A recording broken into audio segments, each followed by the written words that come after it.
Okay, so thank you again for joining. This training is sponsored by the Nebraska's Project Aware grant, which is funded through the Substance Abuse Mental Health Services Administration. And so I am going to now turn it over to Josh. Perfect. Thank you so much. I really appreciate it. And I'm really grateful for the opportunity to be with you all this afternoon. And for those that watch the recorded version of this, to be with you all whenever that is that you join us. So I'm going to just really quick get my slideshow up here so that we can get going.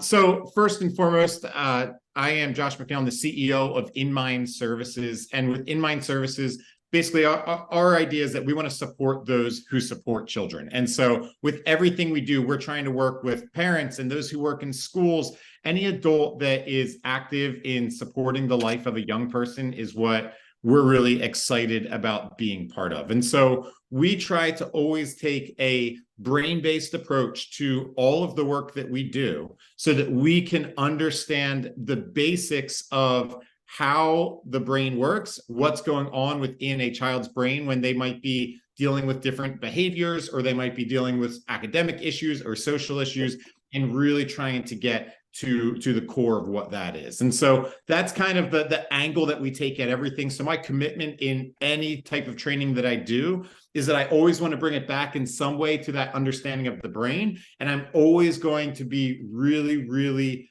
trying to provide very tangible tools that anybody can use and put in place immediately in the work that you're trying to do when you're trying to support young people. I am really excited about this, and I really want to encourage people as I'm going on today. Please feel free, if you have any questions or comments, feel free to write them in the meeting chat. I actually have a couple of partners, Lindsay and Alexandra, from my team that are here as well. So they can type in some answers if they're real quick and easy ones. But also, I'm going to stop at about quarter of, and then we can really spend a little bit more time going through questions that have come through, and you can also share whatever questions you might have at that point in time. So please ask questions. I want to make sure that you're getting as much out of this time as you possibly can. So with that said, I always, when I talk about anything having to do with understanding the brain, understanding the impact that trauma and stress might have on the brain, I really like to start with this model, this basic understanding of really kind of what goes on in our minds, and wanting to really know what it means to have this kind of viewpoint where we're thinking about how do we support people and what does that lens really look like. And so when I think about that, what I really like to focus on is this idea of a self-fulfilling prophecy. And when you think about that concept, what that really means is the reality that our beliefs turn into our actions. And so that's kind of in a nutshell. But when you look at this from a child's perspective, what you have at the very top there, you have the actions. And I always imagine that as being the actions of a child. And the very next thing that happens, if you have a student in your classroom or in your school that exhibits some type of behavior, before we ever respond to that behavior, whether we realize it or not, we create a belief about that behavior. And our belief about that behavior is going to directly impact our response to that behavior. And so if a child is exhibiting a behavior and our belief is that that child's being disrespectful, that that child's being work avoidant, that that child's being rude, then my action is very likely going to be one of control or of punishment. And then when they are receiving that action from me, a child's belief of themselves is likely going to be one of not being supported, is likely going to be one that tells them that they might not be a very good kid. And that's likely going to lead to more behaviors of concern that I'm going to misperceive. And then the cycle goes on and on and on. And what I see is that the older many children get, the more behaviors of concern they begin to exhibit. There was a school, one of the first schools I worked with a number of years ago. It was the elementary school in Center City, Philadelphia. And they had a third grader that they asked me to come and see. We'll call him Marcus. And Marcus, he kept eloping out of the classroom. That was his primary action, that primary behavior of concern. And the belief of the adults, as it was spoken to me, was that he was trying to avoid work. He was having disregard for authority. He was oppositionally defiant. When he would try to leave the classroom and they would try to stop him, they might put their hands on him. He would kick, he would scream, he would curse, he would spit, he would do everything he could. And so it just led to these bigger and bigger behaviors of concern. And then eventually they got to this place when I came in, they said, you know what, we're ready to expel him. We don't know what to do with him, but you know what, we would love it if you could just take a look and see if you have any ideas. So I said, sure, I'd be happy to. And so I came and I observed, and I noticed a few things right off the bat during that observation that I thought were just kind of curious. But nonetheless, I sat there for a few minutes and watched. And just as they said he would, a few minutes into my observation, he stood up and he very calmly walked out of that room. And you know what? Nobody tried to stop him, probably because I was there. And then observation over, that student left. And so I met with the teacher and the administrator and a couple counselors a little later that day. And they looked at me and they said, you know what, nothing we can do, right? And I said, you know, I'm curious about something. Prior to my observation, you mentioned that he didn't have any trauma in his life, but he had stuff in his life. Can you tell me about this stuff that you kind of, you know, have observed him having? They said, sure. Well, there was the time that his cousin was shot in his front yard, but Marcus was inside the house the whole time, so he was completely safe. And there was the time that his grandmother had a heart attack in their house, but he was on a different floor the whole time. So he was completely fine. And there was the time that his father was arrested for domestic violence, but he never laid a hand on Marcus. What I want to be crystal clear about there is that all of those things are examples of potential trauma. All of those things are examples of things that can overwhelm Marcus's brain, that can really have this huge impact on him. But there's also one other very curious thing about each of those events. With each of those events, there was one commonality, and that's that they all involved emergency vehicles coming to Marcus's house. What I found to be really interesting was that the moment before Marcus stood up and walked out of that room, I noticed a few blocks away that an emergency vehicle siren went off. See, I don't live in the city. I don't notice those things day in and day out. And so when that siren went off, I kind of became keen to it because that was unique to me. But to the other kids in that classroom, to the teacher in there, that was probably pretty normal. It was probably something that they heard many, many times each day. And so they were kind of numb to it and didn't make the connection there. But our brains do this really unique thing. In our brains, we have about 86 billion neurons. And these neurons are things that kind of fire off as we're experiencing the world around us. And when multiple neurons fire at the exact same time, they wire together to make a memory or to make kind of an understanding of the world around us. And so with Marcus, in the most challenging, difficult moments of his life, in the moments that he felt scared, he felt uncertain, he felt worried, he felt unprotected, he had neurons firing, saying all of those emotions and all of those feelings. And then he had neurons firing, saying, I hear an emergency vehicle, I hear police, I hear an ambulance right now. And those neurons wired together. But then in the future, when just one of those neurons is stimulated, they're directly connected to all the others. So when he's sitting in class and he's 100% safe, yet he hears a siren and that neuron fires off saying that's a siren, that neuron is connected to those other neurons that bring up all of those exact same emotions he had when he was sitting at home and something really scary happened. And so internally, his body says, you're not safe. You need to get the heck out of here. And so even though we know him to be 100% safe, his brain doesn't know that. And in that moment, his brain says, you are not safe right now. You need to get out. It'd be as if we were all in a room together right now and the fire alarm went off. You would all naturally get up and walk away. And I'd say, no. I need you to stay. I'm not done here. You would all just keep walking anyway. And that's because you hear the fire alarm, you know you might not be safe. If I tried to stand in front of you and keep you in that room, you would probably fight me, kick me, spit on me, do whatever you could to get out because you know that I'm standing in the way of your safety. And Marcus was going through the exact same thing. He was not a bad kid. He was a kid who believed he was not safe and he needed to take action to seek that out. And once we understood that, as a team, then I worked with the folks at that school to say, okay, our belief system now needs to shift. When we see that action, our belief is no longer that he's work avoidant, that he's being rude, anything like that. Our belief is he feels scared. Our belief is he needs support right now.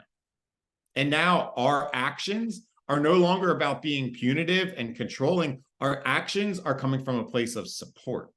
What do we need to do?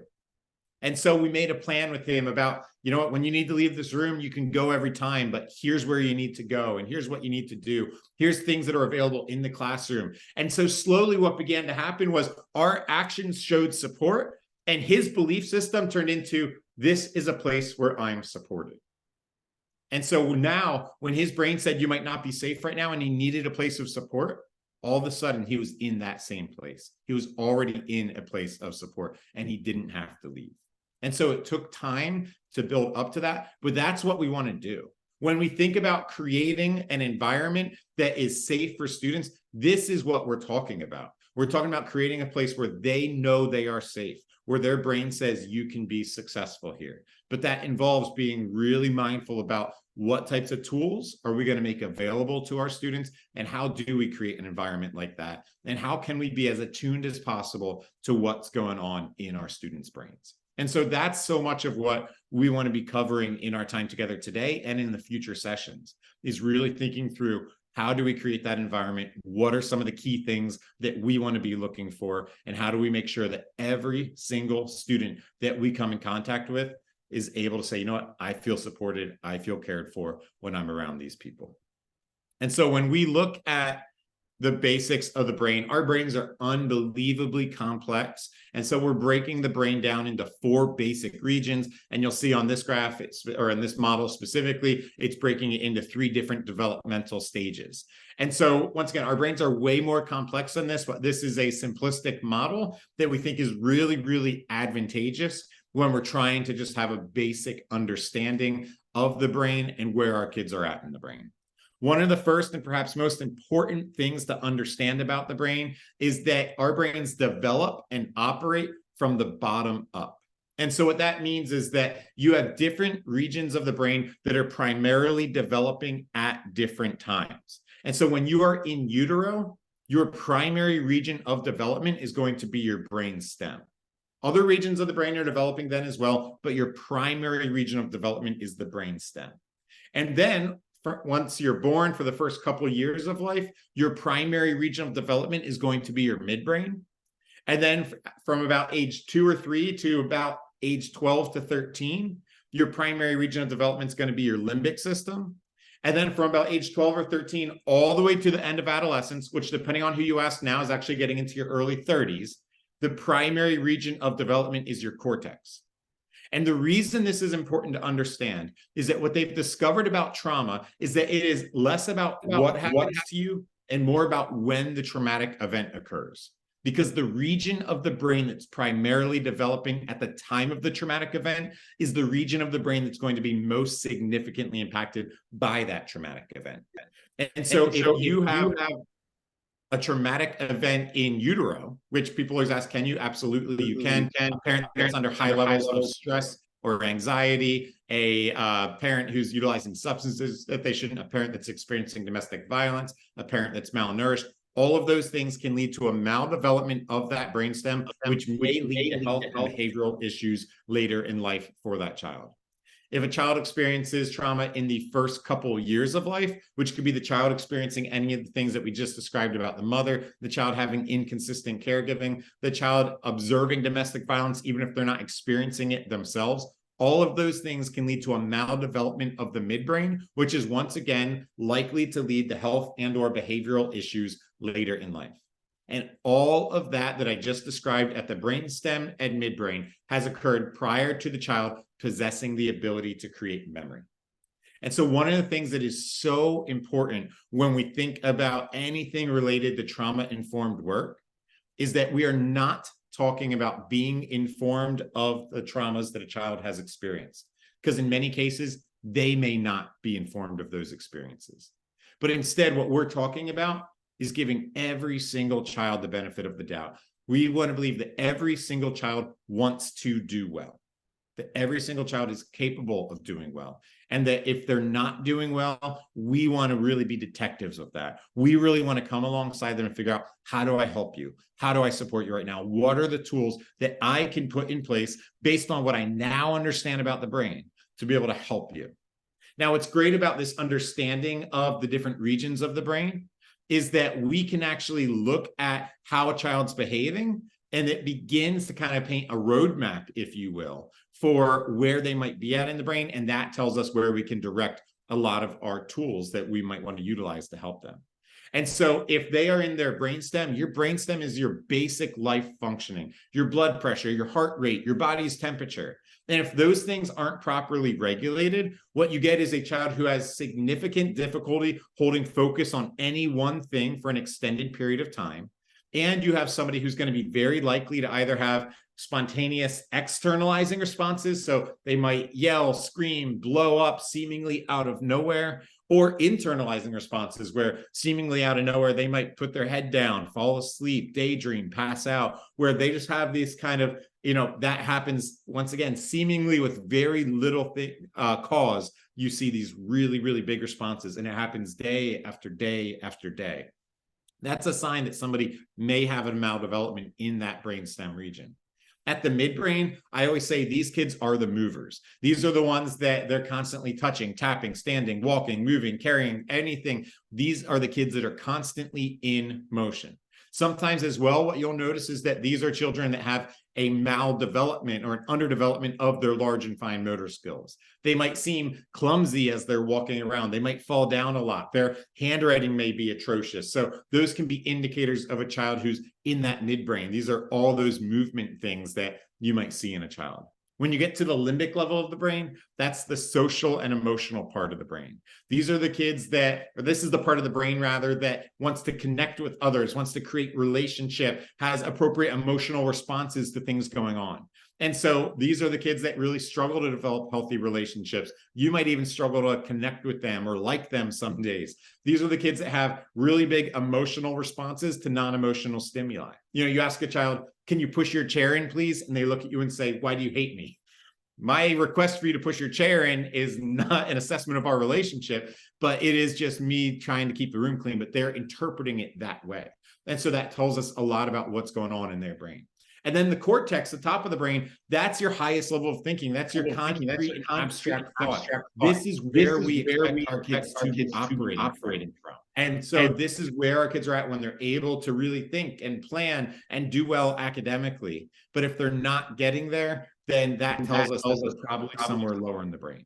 Our brains also function from the bottom up. And so when we have issues in these lower brain regions, it actually creates kind of a roadblock, if you will, making it that much more challenging for information ever to get to those highest regions of the brain. And so when we have children that have these issues down low, what we see is that they spend far less time in the cortex and far more time operating from these lower brain regions. What's interesting about our brain is that while they develop from the bottom up, our brains actually get stressed from the top down. And so as we experience more and more stress, even somebody who happens to be operating from the cortex, they begin to actually shut down some of these higher regions, and they move lower and lower and lower in their brain. And so this goes for everybody, even us as adults.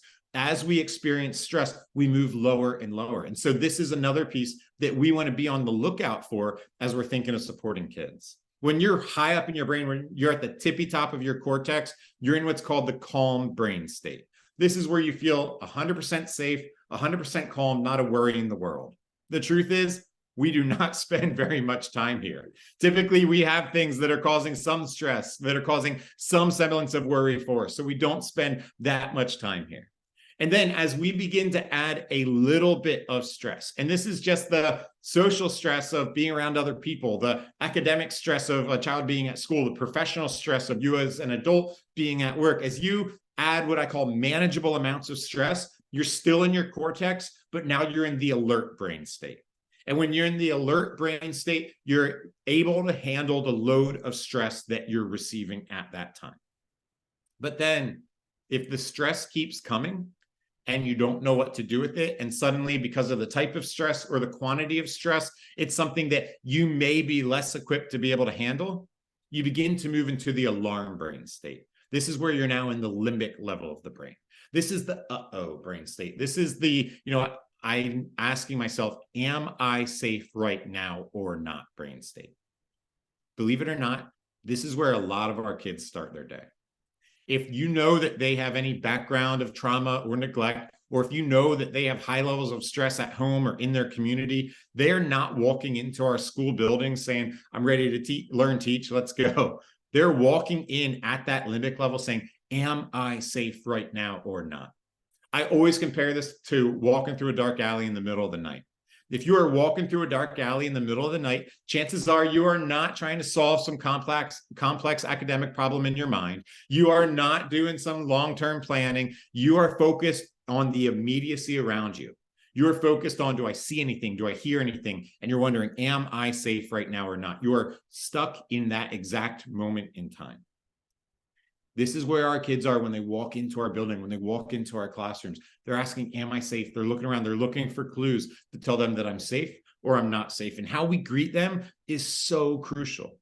They come in, you have a big smile on your face, like, hey, how's it going? I'm so glad to see you. It's going to be a great day. That's like seeing a friend with a flashlight at the end of the alley. They know they're safe. They're ready to go. But if they come in and are like, well, hope we have a better day than we had yesterday. If they come in and we just keep drilling on with questions or concerns right off the bat, that's like hearing footsteps in the alley. And suddenly their brain says, you know what? I answered the question. I'm not safe right now.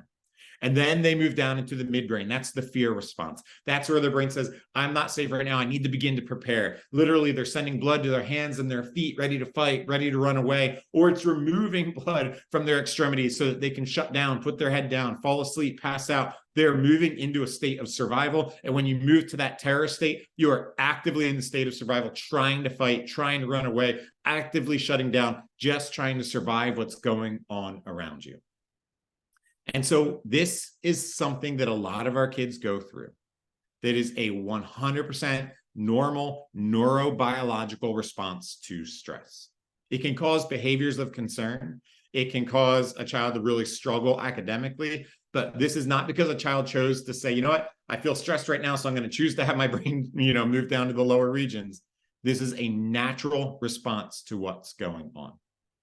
And so what we're realizing is that we have kids, whether due to trauma or stress, that are moving lower and lower and lower in their brains and spending more time in these lower parts of the brain. And so when we recognize that, what we realize is that we have to think through and take a different approach to how we're going to help support a child. The typical approach that we expect out of a child is called a top-down approach. It's also known as cortical modulation. That's where you utilize your cortex to control the lower, more impulsive parts of your brain. But if you struggle to gain access to your cortex, you can't consistently rely on your cortex to control those lower parts of your brain. Our lower parts of the brain are really impulsive. Those physical parts, they're the parts that are just going to yell, scream, kick, punch, put your head down, shut down, make fun of something, elope out of the classroom. Those are reactions to what's going on around you that don't have a lot of thought in front of them. And so when we see a child who's acting in this way, what we know is that we need to activate those lower parts of the brain first. Asking them to think before they act is a top-down approach that does not work for all kids all the time. Asking them to think rationally about a situation, to consider the long-term impact, all of those are examples of cortical modulation that doesn't work for a lot of our kids. And so we want to flip that upside down and take a bottom-up approach where we want to help to regulate the bottom parts of the brain first. Then we want to make sure that that relationship is in order, that they feel safe, that they feel connected and respected. And then we can move on to the reasoning, which is what we were just hired to do in the first place, the teaching, the collaborating, the problem solving that we want to do with children. And so obviously I already said it there, but the mantra here that we go through in our minds again and again and again is regulate, relate, reason. And that's kind of this approach that we could take. It can be a proactive approach. As a teacher, as students were coming into my classroom, the first thing I was asking is, do my students seem regulated right now? By that, I mean, do they seem as calm as they ever seem? Are they acting as age appropriate as they can ever act? Are they able to focus as well as they ever can? If my answer to those questions is yes, I know that they're as regulated as they ever are. If the answer is no, then I realize that I need to provide something that's going to activate those lower regions of the brain. And then once that's done and I can put that mental check in, you move up to that relationship piece. Once again, as I said earlier, my goal is not that we are to be every child's best friend or parent figure or anything like that, but the goal is to make sure that every student feels safe and respected. And so if there's anything that's getting in the way of that, we need to address that. I had a student once, her name was Deja. She walked into my classroom one day. She was an 11th grader. She was clearly cool, calm, and collected. As she walked past me in a nice, calm voice, she looked at me and said, "I am still mad at you about the grade you gave me yesterday." And then she went and she sat down, and it was clear that she was just kind of shutting down for the day. And I knew that if I did nothing, I was going to lose her for that day. But I also knew, okay, my classroom's filling up with students. There's only so much I can do right now. So I chose to walk over next to her, and I got down at her level, and I said, "Deja, I hear that you're upset. I hear that you're frustrated. I really want us to figure that out. I don't have time right now. Can we spend some time at lunch today talking through this? But I don't want what happened yesterday to impact today." That was enough for her to hear that I heard, that I cared, that we were going to be addressing that. And she agreed to meet with me later, ended up sitting up straight in her seat, and had a fantastic class period. What I think is so important there is that I knew that I wasn't going to change her grade. I knew that that wasn't going to change. I knew that there was nothing that was going to happen in that meeting later from my end that was going to make a difference. But what was so key was for me to flip it around and look at it from her end. From her end, she felt disrespected by the grade that she'd earned the previous day, and she took it personal. I don't know why she took it personal, but she did. And so instead of just looking at it as a very plain and tangible thing, I had to look at it from her angle and say, "Hey, I'm so sorry that you feel that way. I really want us to figure that out together." She needed me to show a sign of respect towards her because she felt disrespected from me. And so often, it's not that we necessarily do anything wrong as the adults. Obviously, we do things wrong. I've done plenty of things wrong. But in that scenario, it's not that I necessarily did anything wrong, but the way she perceived my action is how I needed to respond to that action, because I needed to meet her where she was at. And once I was able to do that, then she could move back up into that cortical part of the brain. And so once we do that, then, you know what, maybe 20 minutes later, we need to check back in again. Are my students still regulated? Is that relationship still in order? And just once again, taking that proactive approach to that again and again and again. But this can also be an approach we take after big behaviors have occurred. I had a student once, he was a 17-year-old. His name was Joey. Joey was in class one day, and he was in another teacher's class. And I'm guessing he was having a tough day because the teacher had said to him, "If you do one more thing, I'm going to send you to the counselor's office." And a few minutes later, the student sitting next to Joey threw something in the room. The teacher assumed it was Joey and sent him out. Joey went down to the counselor's office, tried to explain, "It wasn't me, it was this other kid. I shouldn't be here right now." And after a few minutes of going back and forth, Joey came to the conclusion that even though I didn't do this thing, I'm going to get blamed for it.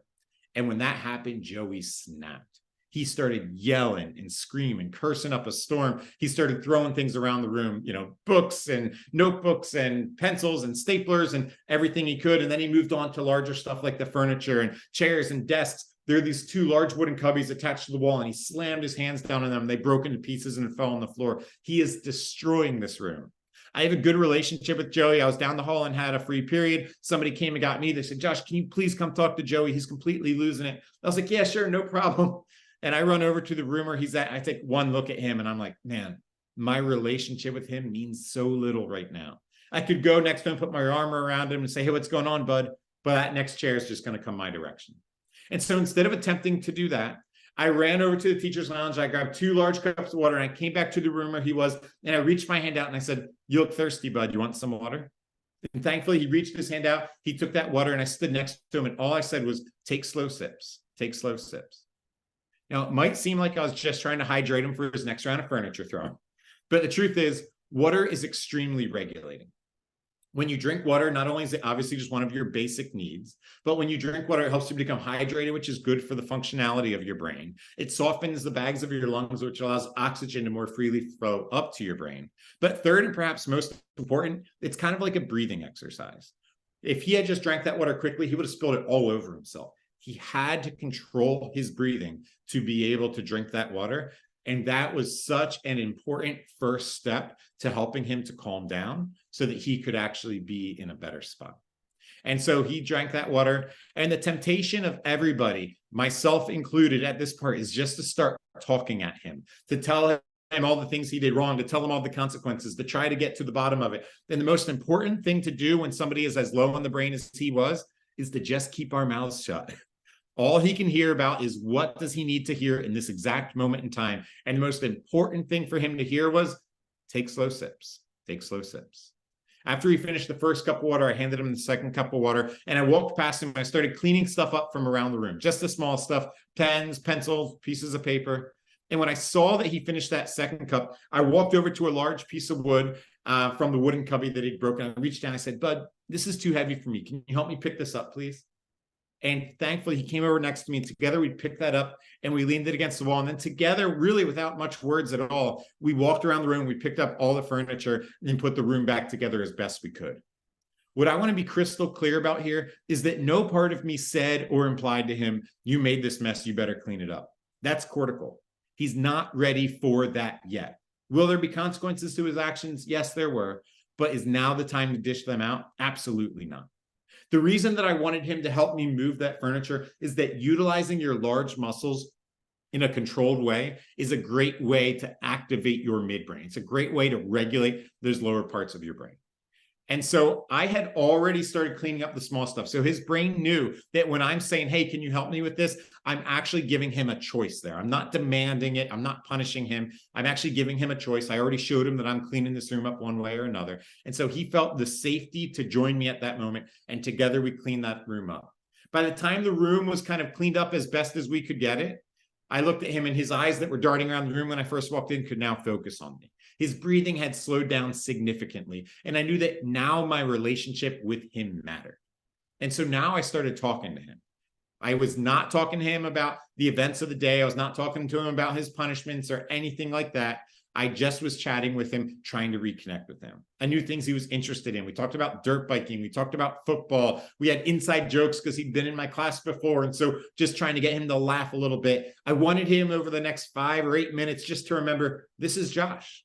I like Josh. Josh likes me. I respect Josh. Josh respects me. I needed him to feel safe. He was 17 years old. He was literally taller than I am, but he was a child who felt unsafe, and he needed that handed back to him. And so we just sat and we chatted for a few minutes. And then once I felt like we had kind of reconnected, then we could move back into the cortex. Then we could begin to discuss, okay, what are our next steps here? What are the consequences for this? How do we move past this?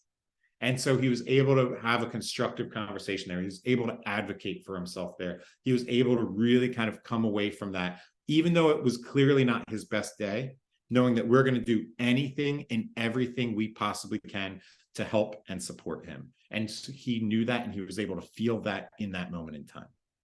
And so I hope through that, you can really begin to see and understand what it looks like to take that bottom-up approach, and how important it is to first address and activate those lower parts of the brain, and then sequentially move our way up to those higher parts of the brain. And so in our last kind of 10 minutes here, I just want to work kind of quickly through the different regions of the brain to share a lot of different tools and strategies that we can utilize to really help activate those specific parts of the brain. Now, the one thing I'll say about the brainstem is this is always a safe place to start, because you can never go too low in the brain. As I said with cortical modulation, we can go too high in the brain. And when we go too high in the brain, what that causes often is not only for it to be ineffective, but that can also cause the child to get further triggered, because you're really talking to them in a way that they can't really comprehend. And so if in a situation like Joey's, if I'm just telling him threats and consequences, and even if I'm trying to give him rewards for changing his behavior, his brain can't really compute that very well in that moment. And he's far more likely to actually get triggered in those moments by what I'm trying to say, and feeling like I'm just taking more and more away from him rather than being able to handle that conversation. And so instead, what we want to do is we want to start with very, very basic things. And what you'll see at the brainstem is it's less about what can I say to a child, and it's more about what opportunities can I provide for that child. And so for the brainstem, movement is something that's amazing, but it's going to be very, very, very basic and controlled movement. Balance, stretching. I would even add to that rocking back and forth, front to back specifically, or bouncing up and down a little bit. Those are all things that are amazing. Having a rocking chair, that ability to move that way. balance, even just standing on one foot, something simplistic like that is something that's amazing to help activate and calm down that brainstem. A lot of schools have begun to add sensory paths, and you can sometimes have something on there that's kind of like a balance beam, or you can even just tape a line in your back of your classroom. The student that's able to walk on that and just put one foot in front of the other, that little bit of balance goes a long way. Stretching, yoga, martial arts moves, not meaning like let them fight it out, but brain breaks where they incorporate just elements of balance and very controlled movement. Getting that very controlled and concise movements and that balance correlated with that is really great for those lower parts of the brain. So leading them in brain breaks that might have movement opportunities like that is extraordinarily helpful. Rhythm. Our brains love rhythm. They like it because rhythm is predictable, and our brains love predictability. And so when you have something that is predictable, our brains are going to feel safer. So music is really, really valuable for this. And you don't have to have music playing very loud. The goal is that you want music that's at about 60 beats per minute, music that's unfamiliar, that doesn't have words in it because you want to avoid any potential triggers, but your heart rate tries to match that of the music that you're listening to. And so when you can have music playing, it actually causes your brain to try to have your heart meet that music where it's at, and it has such a calming ability to either calm you down or bring you up to the beat of the music if you're having more of a dissociative response. You can play this. I've been in schools where we play it in the cafeteria, in the hallway during transitions, in other open spaces, and it's had an amazing impact there. Also, just playing it in your classroom. What I always say about music is you can play it at about the volume of your HVAC system. It doesn't have to be loud.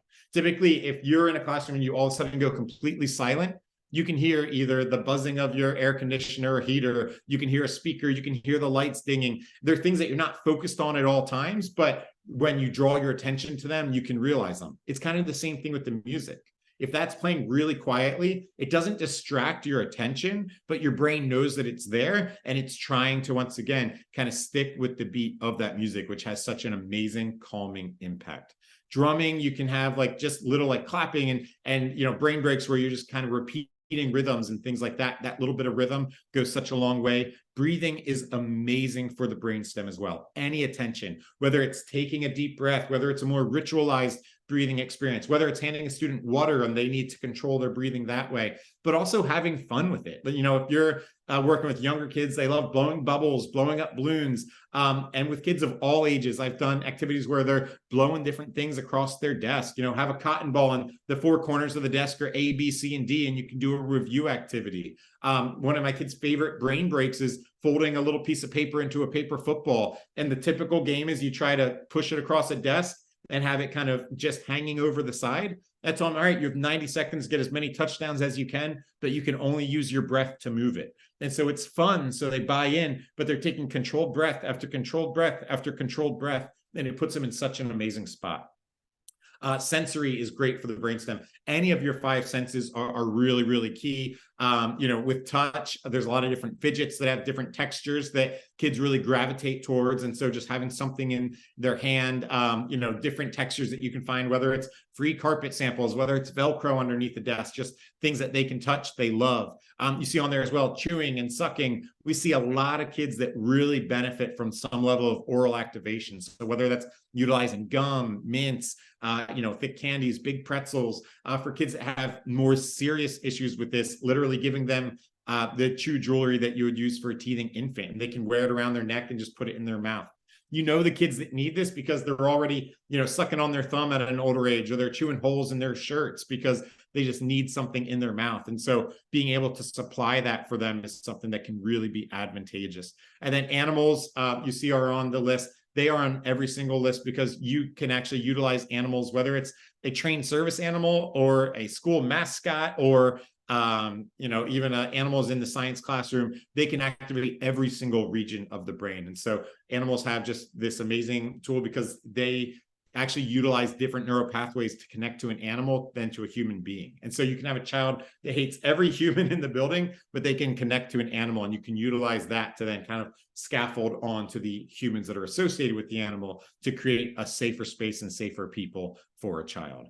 The other last one that I'd add to the sensory is just, you'll see a lot. I was just in a classroom 2 days ago, or on last Friday rather. And what you would see were a lot of kids that were just laying their whole bodies flat on the ground, or they were crawling under the carpet or putting beanbag chairs over themselves. They're seeking this kind of weight around themselves. And so when you see that, that tells us somebody that wants way more of their body just being kind of having an impact around it. So encouraging them, keep a heavy jacket on, keep a backpack on, have blankets for them that they can wrap around themselves, put a pile of textbooks on their desk. Giving them that weight is something that their body is seeking and causes an unbelievable level of calm for them. And so little things like that go such a long way for those individual students.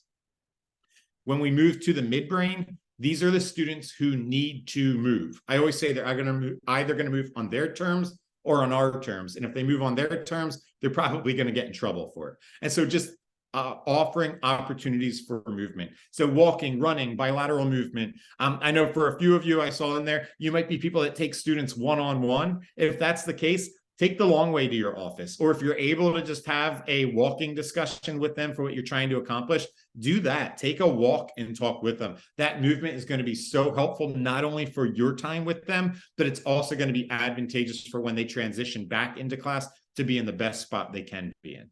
I added, under desk cycles in my classroom.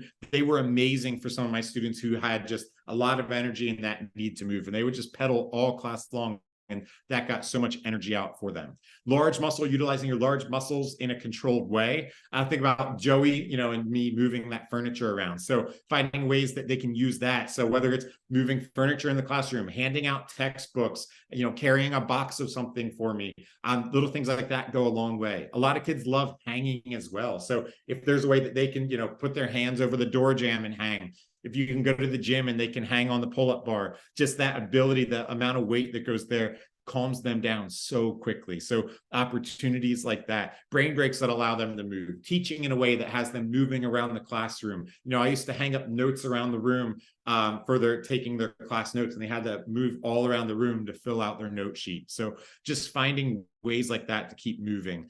Music and drumming and breathing, all of this works for this part of the brain as well. And so just finding anything that provides opportunity for controlled movement goes such a long way.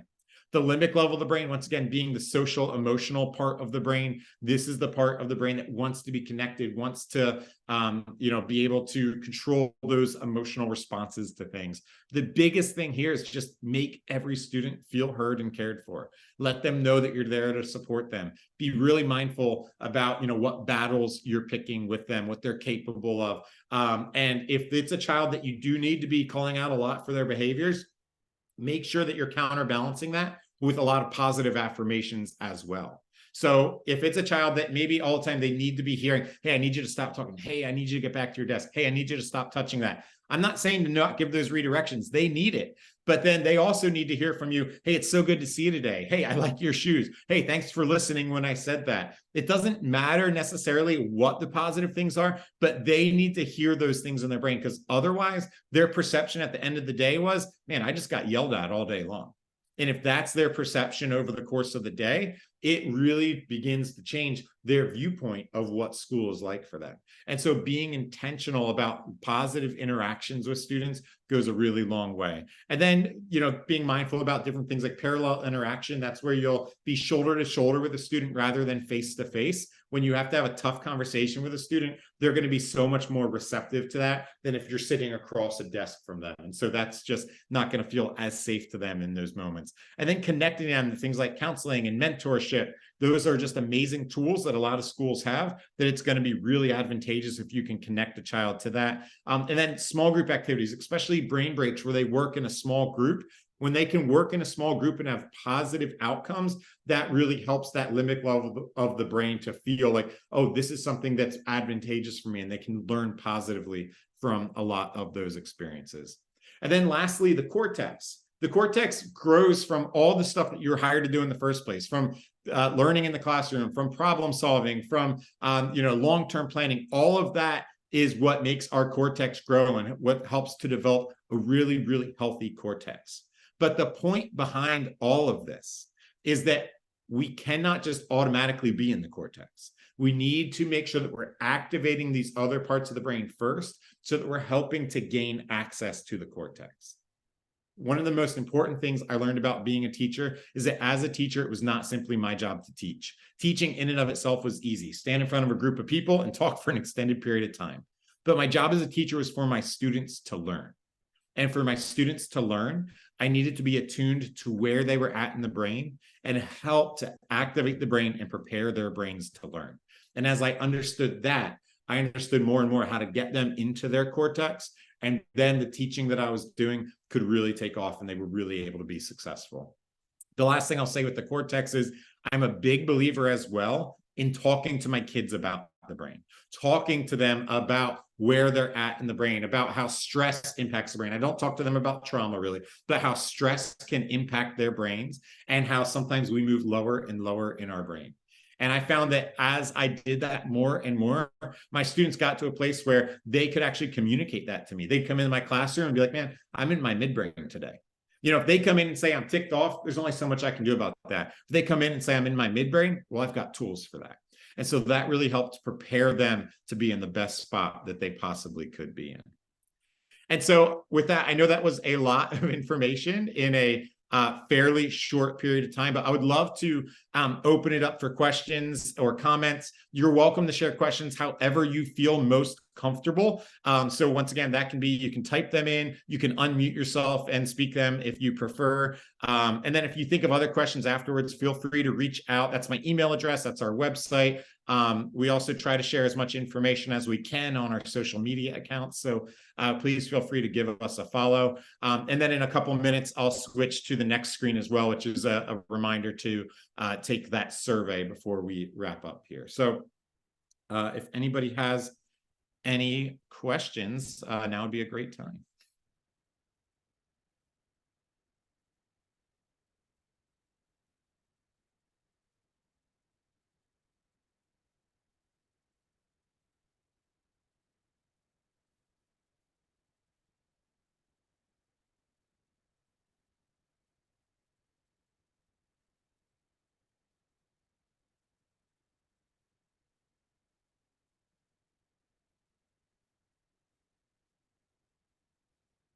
So feel free to interrupt me if any kind of questions come to mind. One of the things that I'll just kind of add is, you know, when I go through all those different tools and interventions, the goal is never to say, okay, we need to go and do all of these things, or we need to go, you know, convince our teachers, if you're not a teacher, that they need to add absolutely everything there. But one of the things that I think is so important for us to really be thinking through is just, for my students that are in the brainstem, am I offering anything at the brainstem level? Because there will be times that I have students that are in a lower spot, and do I have anything there? For those that might be in the midbrain, do I have anything for those kids?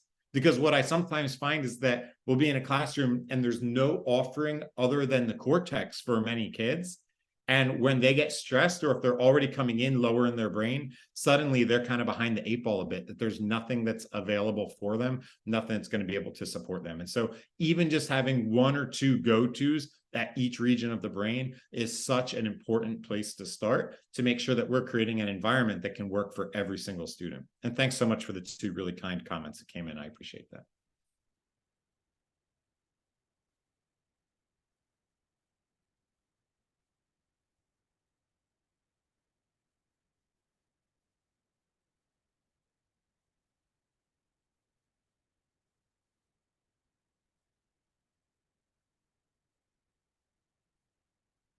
Well, I will happily hang out as long as you would like, but if there are no questions, I will actually, I forgot I need to put it on the next screen here.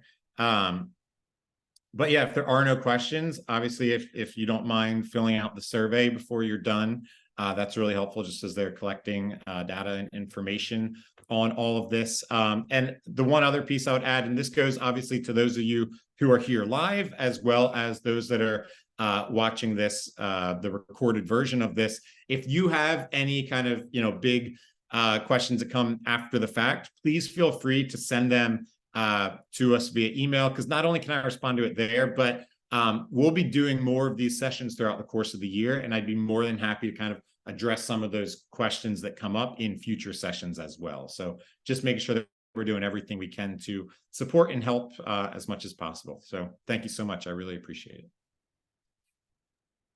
Yes, thank you, Josh, and thank you all for attending.